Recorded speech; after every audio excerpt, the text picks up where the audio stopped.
exceptional exploits of Jamaican international and Manchester City striker Khadija Bonishaw, now cementing herself as arguably the best ever striker in the women's game. 60 goals in just 40 games for Jamaica, the highest scoring rate for any striker in international football.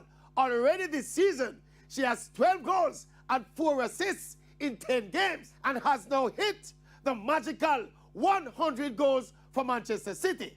To think that a born and bred Jamaican girl who grew up in a space where women's football was not the biggest thing. Indeed, the women's game in Jamaica is still struggling for relevance. Yet, Bonishaw has been able to rise from that relative obscurity to become the best striker in the women's game.